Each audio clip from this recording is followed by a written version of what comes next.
Assalamualaikum warahmatullahi wabarakatuh. Selamat pagi dan salam sejahtera untuk kita semua. Perkenalkan, nama saya Kamsia, SPMPD, NIDN 3910116501. Saya di sini akan menyampaikan pernyataan diri dosen, unjuk kerja Tridharma Perguruan Tinggi bidang pengajaran.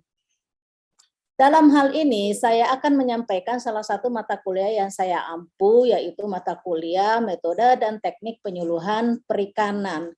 Deskripsi mata kuliah tersebut, satu, prasyarat untuk mengikuti mata kuliah ini sudah harus memiliki atau mengambil mata kuliah media penyuluhan, teknologi perikanan, manajemen usaha perikanan, komunikasi penyuluhan perikanan yang tertuang di dalam SAP.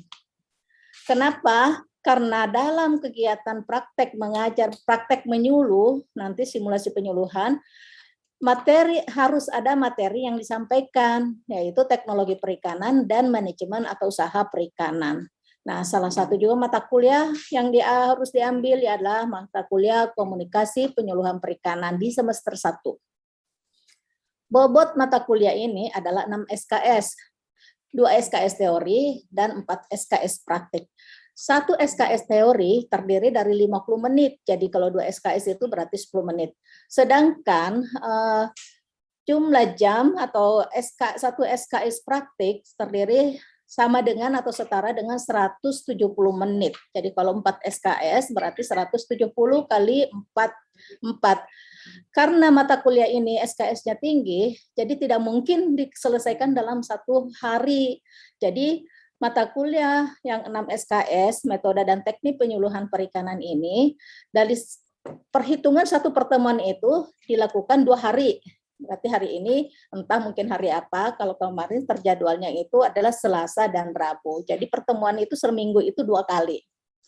Nah, deskripsi outline laporannya ini perkuliahan ini, yaitu satu pembahasan tentang pengertian metode dan teknik penyuluhan perikanan, penggolongan metode penyuluhan perikanan, dasar pertimbangan pemilihan metode penyuluhan perikanan, jenis metode penyuluhan berdasarkan penggolongannya, serta penerapan metode penyuluhan berdasarkan teknik komunikasi, jumlah sasaran, dan indera penerima.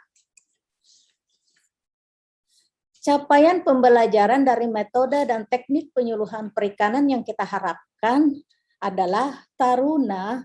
Kita sebut taruna ya, kalau karena ini adalah pendidikan sekolah tinggi perikanan yang sekarang beralih menjadi politeknik ahli usaha perikanan. Sebutan mahasiswa itu adalah taruna. Jadi taruna diharapkan mampu, 1. Menjelaskan pengertian, ruang lingkup, dan tujuan pemilihan metode dan teknik penyuluhan perikanan.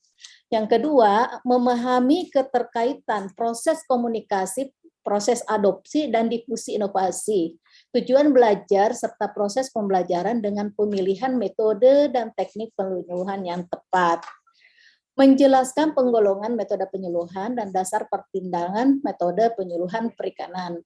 Menjelaskan langkah-langkah pemilihan metode dan teknik penyuluhan perikanan. Nah, lanjutan dari capaian pembelajaran, diharapkan taruna mampu menjelaskan teknik penyuluhan dan tahapan pembelajaran secara partisipatif. Yang berikutnya adalah menjelaskan jenis-jenis metode perikanan berdasarkan penggolongannya, keunggulan, kelemahan, dan teknik pelaksanaan masing-masing metode tersebut. Selanjutnya, capaian pembelajaran yang diharapkan mempersiapkan dan menunjukkan penerapan metode dan teknik penyuluhan pada kegiatan penyuluhan dengan kinerja individu maupun kelompok atau tim. Menganalisis penerapan metode dan teknik penyuluhan di lapangan. Nah, itu capaian pembelajaran dari mata kuliah teknik dan metode penyuluhan perikanan. Sistem pembelajaran yang saya gunakan adalah metode pembelajarannya dengan ceramah, diskusi, presentasi tugas, simulasi penyuluhan, dan observasi lapangan. Diskusi ini dilaksanakan pada saat penyampaian materi, diskusi antar taruna, diskusi antar dosen, presentasi tugas, setiap kegiatan selesai memberikan materi pasti ada tugas. Nah, tugas itu akan dipresentasikan pada pertemuan berikutnya. Simulasi penyuluhan. Simulasi penyuluhan ini kita laksanakan setelah disepakati dengan tim teaching itu bahwa simulasi penyuluhan akan dilaksanakan setelah UTS dan merupakan penilaian praktik. Jadi simulasi penyuluhan itu penilaian praktik. Dan observasi lapangan, hasil observasi lapangan nanti ini akan digunakan sebagai bahan untuk UAS, tapi sebagai ujian lisan untuk bahan UAS.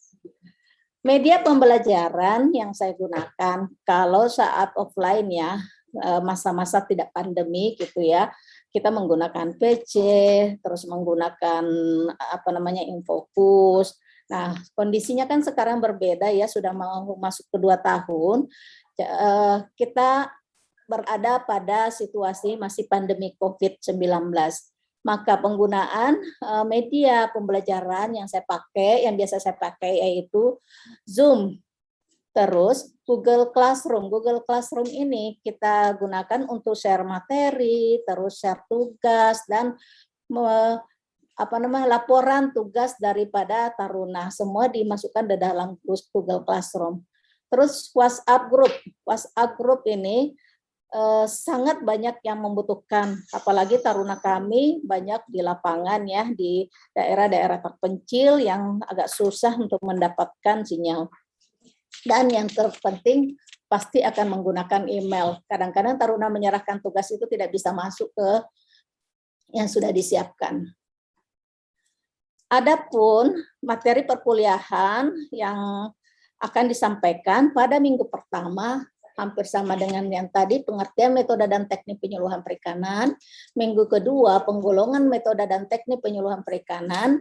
Minggu ketiga, jenis metode dan teknik penyuluhan perikanan. Minggu keempat, pemahaman karakteristik metode dan teknik penyuluhan perikanan. Minggu kelima dan 6, jenis metode dan teknik penyuluhan perikanan. Minggu ke-7 dan ke-8, penerapan metode dan teknik penyuluhan perikanan berdasarkan teknik komunikasi. Minggu ke-9, evaluasi tengah semester. Yang minggu ke-10 sampai 12, penerapan metode dan teknik penyuluhan perikanan berdasarkan jumlah sasaran. Minggu ke-13 sampai 15, penerapan metode dan teknik penyuluhan perikanan berdasarkan jumlah IKE Indra. Minggu ke-16, evaluasi akhir semester. Itu berlaku pada situasi normal. Dengan kondisi COVID-19 sekarang, ada kesepakatan dari tim teaching, materi nomor 1 sampai nomor 15 itu akan disampaikan sekaligus sebelum UTS. Jadi sebelum UTS materi semua sudah disampaikan.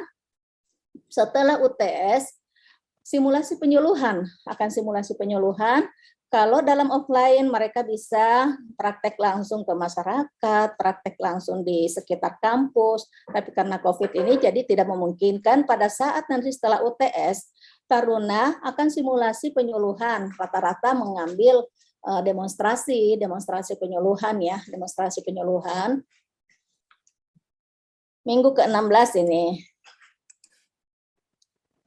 Kriteria penilaian yaitu sesuai dengan standar 20% itu adalah tugas, 5%-nya itu adalah keaktifan di kelas. Kemudian 40% dan adalah ujian akhir semester dan ujian tengah semester.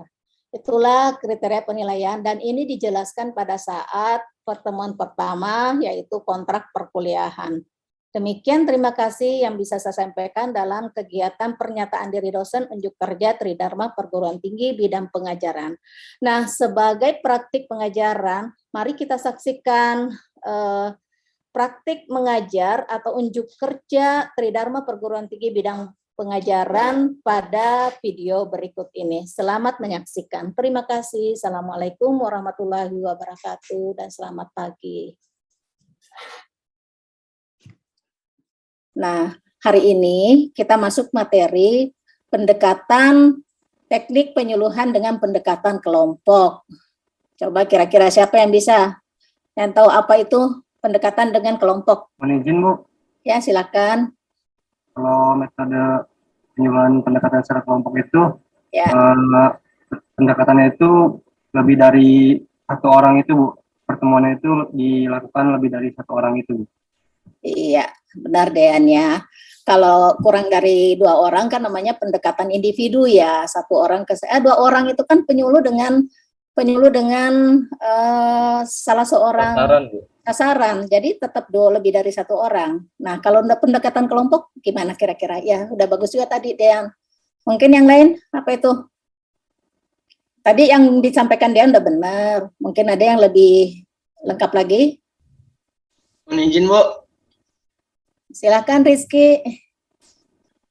Kalau metode penyuluhan dengan menggunakan pendekatan kelompok itu lebih memiliki cakupan wilayah yang cukup besar, Bu. Jadi si penyuluh bisa menjangkau lebih banyak orang. Iya, metode penyuluhannya lebih dari 2 orang ya. Artinya kelompok. Kalau di dalam ilmu penyuluhan itu kan satu kelompok itu terbentuk minimal 10 orang ya. Jadi kurang lebih segitu ya. Oke, kita lanjut ya. Nah, ini misalnya setelah kegiatan ini ada lebih dari 10 orang ya. Nah, benar yang dikatakan Rizky tadi bahwa setiap metode penyuluhan itu maksudnya setiap metode penyuluhan itu mempunyai keunggulan dan kelemahan masing-masing ya. Kalau tadi yang kita bahas minggu lalu itu pendekatan individu ya. Ada mungkin yang masih ingat kekurangannya apa, kelebihannya apa? Kita bandingkan dengan pendekatan kelompok sekarang. Kalau kelompok kan sasarannya berarti lebih banyak ya. Kalau individu berarti satu-satu ya. Mohon izin mungkin dari segi biaya, Bu. Segi biaya, satu. Iya, Bu. Terus? Siap, Bu. Bu memerlukan banyak tenaga. Terus Ya, ini, Bu. tenaga. Apa namanya? Biaya juga ya. Pastinya dibutuhkan banyak biaya ya. Ini waktu, tenaga, biaya, dan semuanya ya. Karena kan harus kunjungan satu-satu. Coba kalau satu kelompok kita misalnya 10 orang. Berarti kan untuk mengunjungi dalam satu kelompok, kalau individu berarti dibutuhkan waktu 10 orang ya. Nah, itu salah satu kelemahan daripada pendekatan kelompok dibanding dengan pendekatan individu dibanding dengan pendekatan kelompok ya. Oke, kita lanjutkan. Nah, ini salah satu beberapa banyak sasaran penyuluh yang ingin dicapai dalam satu waktu yang sama. Nah, itu tadi bagaimana cara menilai materi dan metode yang akan digunakan. Metode yang akan digunakan tergantung berapa banyak sasaran yang ingin dicapai ya. Nah, kalau kita kan sekarang pendekatan kelompok, berarti kan sasaran yang kita ingin capai itu lebih banyak ya daripada pendekatan individu. Sasarannya dalam waktu yang sama, Kalau misalnya hari ini kita pendekatan kelompok 10 orang, kalau individu kan berarti cuma 1 orang kan ya. 1 sampai 2 orang lah gitu kan ya. Nah, itu. Yang berikutnya, materi penyuluhan yang akan disampaikan harus disesuaikan dengan metode yang akan digunakan. Demikian juga dampak yang ingin dicapai. Jadi kalau kita menginginkan sesuatu yang lebih besar, memang yang lebih bagus itu pendekatan individu. Tapi kan tadi itu kekurangannya banyak sekali ya. Kelebihannya pasti iya, tapi kekurangannya itu membutuhkan waktu dan tenaga yang cukup besar serta biaya ya. Nah, ini salah satu contoh pendekatan kelompok. Saya mengambil contoh ini dari kalian ini, mungkin ada di antara kalian yang melakukan penyuluhan, saya nggak tahu ini, saya ngambil fotonya dari salah seorang taruna. Ini pendekatan kelompok ya, salah seorang taruna menyampaikan materi penyuluhannya di hadapan kelompok, mungkin pembudidaya, pengolah, kita tidak tahu ya, karena sasaran penyuluhan kita kan adalah, sasaran penyuluhan kita itu namanya apa? Sasaran penyuluhan perikanan? Ya, pelaku usaha, Bu. Pelaku usaha. Terus sasaran kita namanya pelaku utama, Bu. Pelaku utama. Benar, Bunga, pelaku utama. Nah, pelaku utama terdiri dari satu tadi udah ada pelaku usaha. Budidaya, nelayan, ikan. Iya, udah pada ingat lagi ya. Kadang-kadang kalau nggak diingat-ingatkan itu sudah pada lupa ya. Oke, berarti ini di hadapan pelaku utama ya, bisa pembudidaya, bisa pengolah, bisa pemasar atau sebagainya gitu kan ya. Nah, Penyuluhan dengan pendekatan kelompok mungkin penyuluh memiliki cakupan wilayah yang jauh lebih dapat menjangkau lebih banyak orang. Kita ketahui penyuluh perikanan itu kan terbatas ya, terbatas dari survei, dari beberapa survei ke beberapa penyuluh. Jarang itu yang namanya penyuluh itu membawahi satu atau menjangkau cuma satu kecamatan. Biasanya lebih dari 1, 2, 3 kecamatan. Nanti kalian akan observasi lapangan nanti ke lapangan. Nanti bisa melihat bagaimana kurangnya jumlah penyuluh perikanan. Makanya semangat untuk belajar di penyuluhan perikanannya. Semoga kalian nanti menjadi penyuluh-penyuluh yang handal. Nah itu, makanya ini mencakup. Kalau satu-satu, berapa banyak kecamatan loh ini. Satu kelompok saja, satu desa aja sudah berapa kelompok itu. Mungkin ada 10 kelompok kan satu desa. Bagaimana dengan satu kecamatan? Bagaimana dengan wilayah cakupannya 3 kecamatan? Maka terbataslah penyuluh itu ya. Nah itu, makanya dengan pendekatan kelompok ini bisa menjangkau banyak wilayah ya. Nah itu. Yang berikutnya ini pendapat ya dari beliau, bahwa petani, pelaku utama, pemuda, ibu rumah tangga umumnya lebih mudah berubah sebagai akibat dari keputusan kelompok dan penyuluhan kelompok. Metode penyuluhan kelompok lebih menguntungkan dari pendekatan secara massal. Nah, kita ketahui tadi itu ya, pendekatan penyuluhan secara berdasarkan jumlah sasaran itu ada individu, ada kelompok, ada sasaran. Nah, metode penyuluhan ini lebih menguntungkan daripada massal. Massal itu kan banyak sekali ya, banyak sekali. Coba kira-kira massal itu apa saja contohnya? Metode penyuluhannya. Ada yang sudah tahu, meskipun kita belum materinya ya. Belum masuk ke materinya, minggu depan baru masuk ke materi massal. Kira-kira apa itu metode penyuluhan secara massal berdasarkan jumlah sasaran? Ya, pertemuan umum, Bu.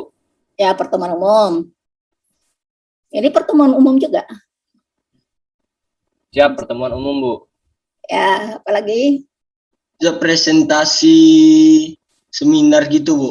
Seminar. Terus? Pameran, Bu. Pameran, ya. Itu kan banyak sekali ya sasarannya. Pameran, radio, kan kita ketahui ya, kita juga belum nyampe bahwa penyuluhan itu ada berdasarkan indera pendengar, indera sasaran ya, penerima sasaran, terdengar, tertayang, atau gabungan keduanya disebut audiovisual ya, audiovisual. Salah satunya itu televisi, radio. Radio itu terdengar saja kan, kalau televisi itu audiovisual. Kalau yang cuma dibaca aja, misalnya koran atau leaflet ya. Nah itu akan sampai ke sana materinya. Kita belum nyampe ke sana ya. Oke, kita lanjut ya. Lanjutan dari yang tadi ya, biaya penggunaan metode kelompok cenderung lebih tinggi daripada media massa ya.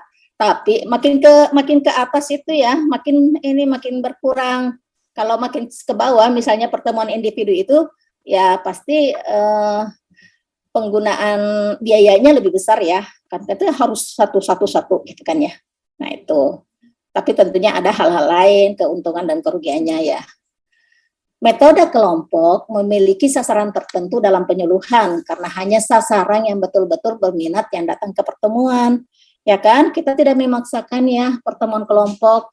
Tidak beda kan kalau kita misalnya di kelas, karena ini kan penyuluhan itu kan pendidikan non formal ya. Non formal itu tidak ada absen, absen sih ada, maksudnya tidak ada kewajiban, tidak ada apa sih istilahnya, bahwa kalau tidak hadir nggak boleh jadi anggota, enggak. Kalau kalian di kelas kalau tidak hadir ya otomatis kalian itu dianggap alfa.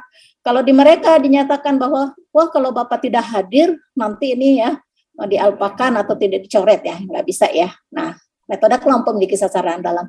Jadi ada sasarannya tertentu ya, ada anggotanya, minimal 10 orang tadi ya. Ini lebih dari 10 orang ya. Ini mungkin Anda yang ada di antara kalian atau kakak kelas kalian ini yang melakukan penyuluhan. Ya, itu. Oke, kita lanjut ya. Demonstrasi cara yaitu menunjukkan bagaimana melakukan sesuatu secara bertahap ya. Pelaksanaannya hanya memerlukan waktu yang pendek dan tidak banyak memerlukan biaya ya. Kalau demonstrasi cara itu, Tapi biasanya kalau demonstrasi cara itu dilanjutkan dengan demonstrasi hasil. Biasanya ada juga tahapannya terpotong ya. Biasanya dalam demonstrasi PON itu terpotong ya secara bertahap gitu kan ya. Jadi hasil belum kelihatan. Nah, yang kedua yaitu yang sebutkan tadi Acis dengan Windani bahwa demonstrasi hasil dimaksudkan untuk menunjukkan dengan percontohan langsung manfaat dari suatu teknologi yang dianjurkan di suatu lokasi ya. Jadi ada dua ya, ada demonstrasi cara dilanjutkan demonstrasi hasil bisa kelihatan langsung, ada juga yang secara bertahap, demonstrasi cara dulu secara bertahap, misalnya kalau di budidaya kan ya, bagaimana cara menebar benih, bagaimana cara memberi pakan secara bertahap dikasihnya ya. Nah itu demonstrasi hasil nggak bisa kelihatan langsung. Kalau di pengolahan kemungkinan bisa langsung ya. Nah ini contoh nih, demonstrasi cara, coba kira-kira ini apa demonstrasi cara apa ini? Pengolahan, Bu. Pengolahan, Bu. Pengolahan. Pengolahan, Bu. Pengolahan ya, salah satu pengolahan. Ini mungkin membuat apa ya kira-kira ya? Kaki naga, Bu. Kaki naga, Bu. Ya, kaki Kaki naga, naga. Bu. Kaki naga bisa, apa bisa ini Ibu penyuluhnya menyampaikan kepada anggota kelompok ya, anggota kelompok demonstrasi cara pembuatan kaki naga ya. Kalau kalian sudah tahu kaki naga, saya pikir malah ini adalah pembuatan nugget. Nah, itu demonstrasi cara.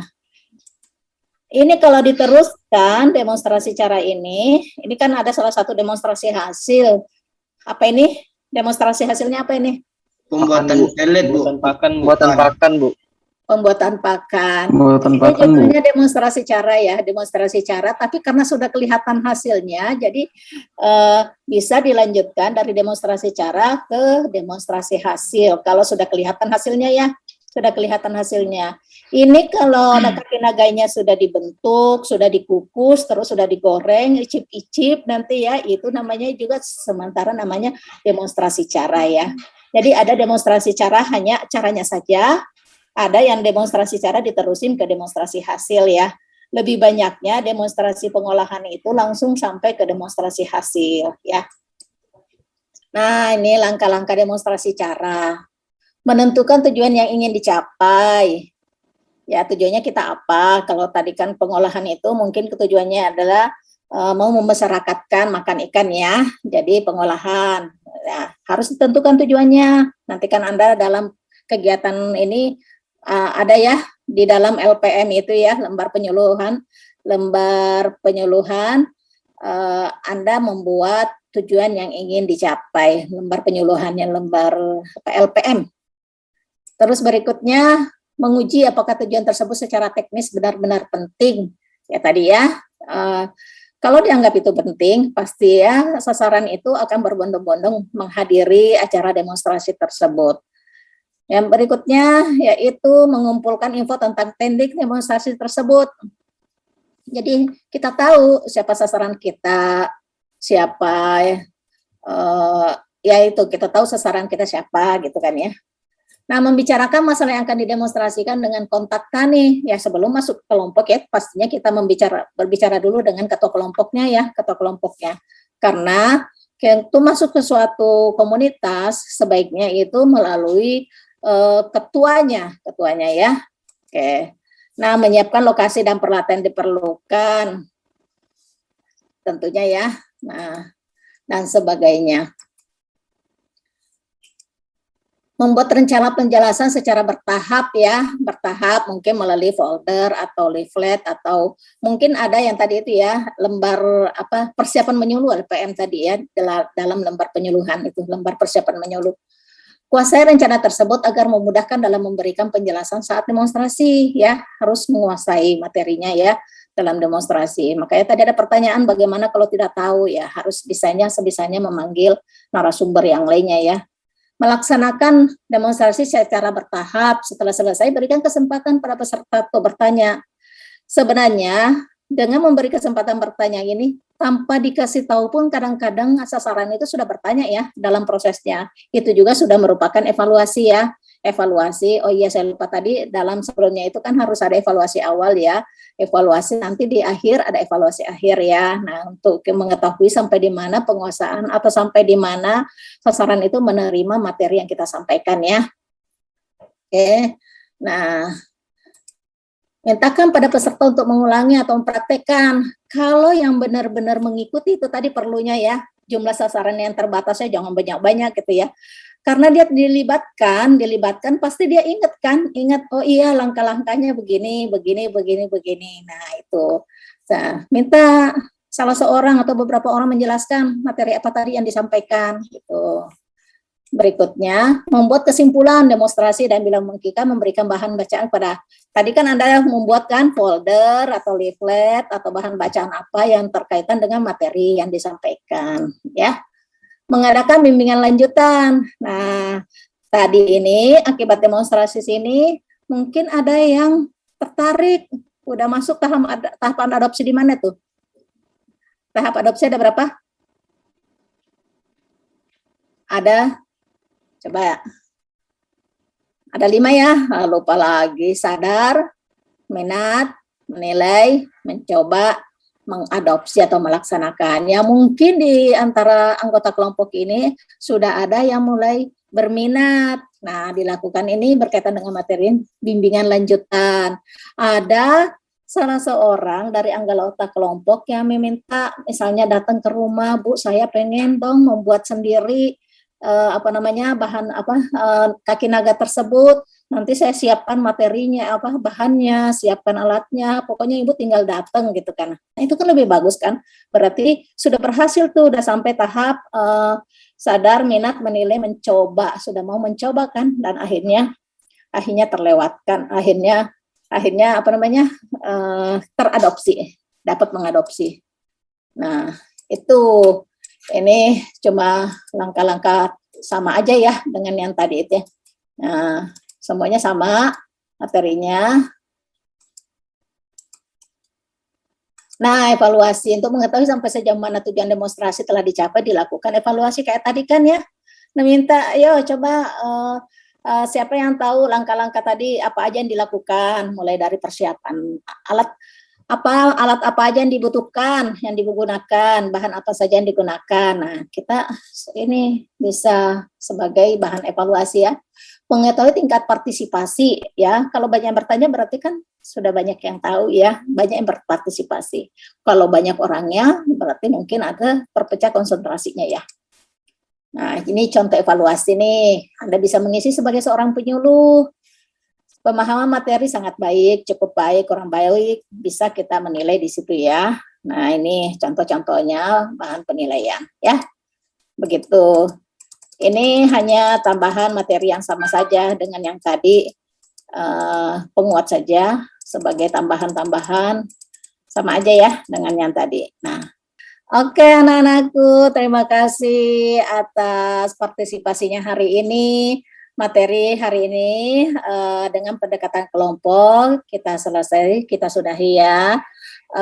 Tugas biasa kan, kita kan SKS-nya tinggi ya, SKS-nya ini 4 ya, 2 teori, 4 praktek. Tugasnya Anda membuat video tentang demonstrasi, silakan memilih materinya apa, disesuaikan dengan kondisi kalian, karena ini masih masa pandemi ya. Kalau di kampus kan kita bisa berbagai macam metode ya. Nah, kali ini Anda membuat video tentang demonstrasi. Hasilnya Anda upload di GCR ya, atau nanti juga Ibu materi ini akan dikirim, di-share ke GCR, di-upload ke GCR, tugas juga nanti akan Ibu ini kan di GCR ya. Oke, demikian untuk materi hari ini.